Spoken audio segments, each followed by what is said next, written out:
Halo semuanya, gimana kabar kalian hari ini? Nah, kita akan membahas topik yang sangat menarik sekaligus penting nih, yaitu tentang politik identitas di Indonesia. Politik identitas ini tentunya menjadi topik yang sangat krusial untuk dipahami karena memengaruhi banyak aspek dalam kehidupan berbahasa dan bernegara, mulai dari pemilu, kebijakan publik, hingga interaksi sosial antar kelompok dan masyarakat. Aku, Egana Sera Sofani, mahasiswa UNS PGD Kebumen, akan menemani kalian kali ini. Setelah kamu nonton video ini, harapannya kamu bisa memahami apa itu politik identitas dan bagaimana konsep ini berkembang di Indonesia, memahami dampak positif dan negatif dari politik identitas termasuk pengaruhnya terhadap kehidupan bangsa dan bernegara, dan yang ketiga, mengidentifikasi kasus-kasus yang menandakan politik identitas di Indonesia.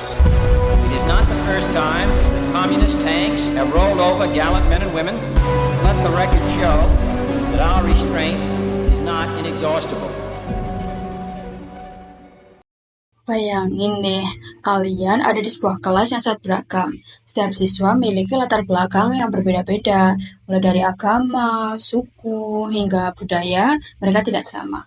Suatu hari, kelas kalian ini sedang pemilihan ketua kelas. Nah, dua kandidat, yang satu berasal dari mayoritas di sekolah, sementara yang lain berasal dari kelompok minoritas, tetapi memiliki jiwa leadership yang kuat.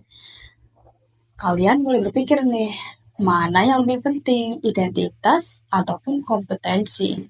Pertanyaan ini sebenarnya sering muncul bukan hanya di sekolah, namun dalam kehidupan masyarakat dan berpolitik.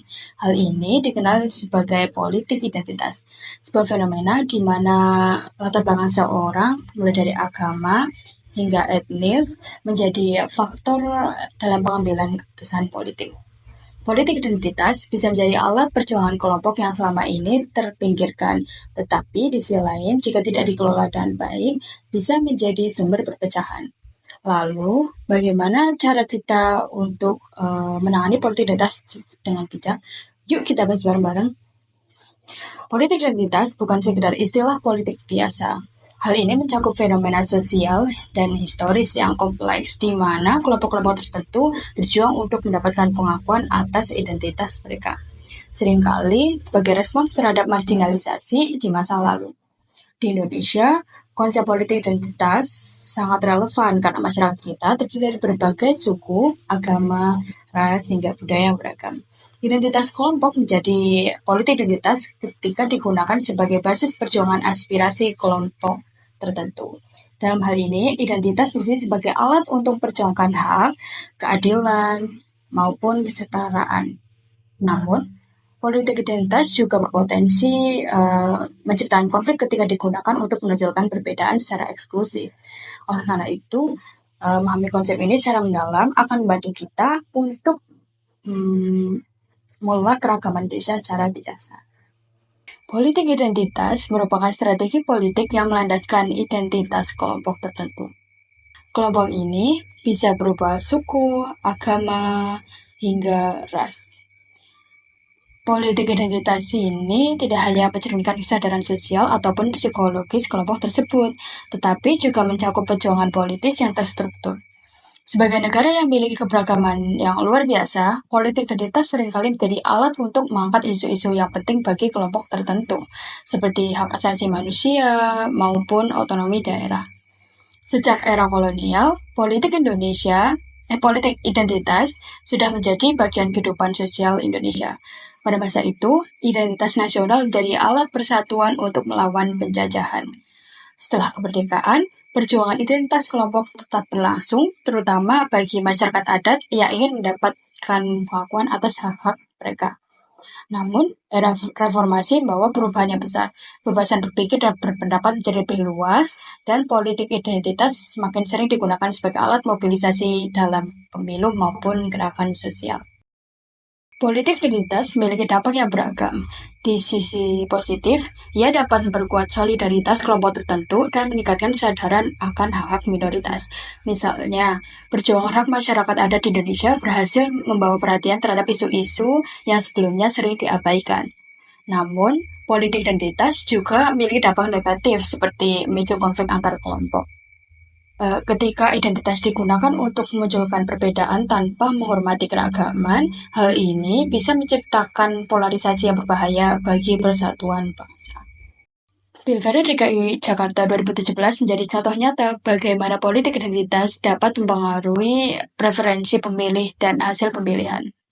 Kasus ini dipicu oleh beberapa faktor krusial, terutama kasus dugaan penistaan agama yang melibatkan Basuki Cahayapurnama yang saat itu menjabat sebagai gubernur incumbent. Peristiwa tersebut memicu reaksi keras dari sebagian masyarakat Muslim yang kemudian termanifestasi dalam gerakan aksi damai 212. Gerakan ini tidak hanya menjadi ekspresi protes, tetapi juga memperkuat sentimen keragaman dalam konteks politik.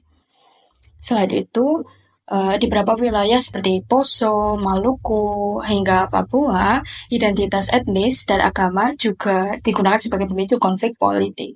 Isu-isu ini diperuncing oleh aktor politik yang memanfaatkan sentimen identitas untuk memperoleh dukungan maupun memecah belah masyarakat. Di Kabupaten Poso, Sulawesi Tengah, konflik yang awalnya dipicu oleh bentrokan kecil antar kelompok pemuda pada akhir 1998 berkembang menjadi kerusuhan antar agama antara kelompok Muslim dan Kristen. Politik identitas di Poso sangat dipengaruhi oleh dinamika demografi dan ekonomi. Pendatang Muslim, terutama Bugis yang sukses secara ekonomi, dihadapkan dengan penduduk asli Kristen yang merasa terpinggirkan. Ketimpangan ekonomi dan persaingan politik memperuncing sentimen identitas, terutama menjelang pemilihan kepala daerah, di mana elit politik memanfaatkan sentimen agama untuk memobilisasi dukungan massa. Akibatnya, isu dominasi pendatang dan pembagian kekuasaan antara elit Muslim dan Kristen menjadi bahan bakar konflik yang kemudian bereskalasi menjadi kekerasan komunal. Di Maluku, konflik awalnya berbasis etnis, namun berkembang menjadi konflik agama antara Muslim dan Kristen. Elit lokal memanfaatkan sentimen identitas untuk memperkuat posisi politik mereka, sehingga terjadi eksklusi sosial dan kekerasan komunal berulang.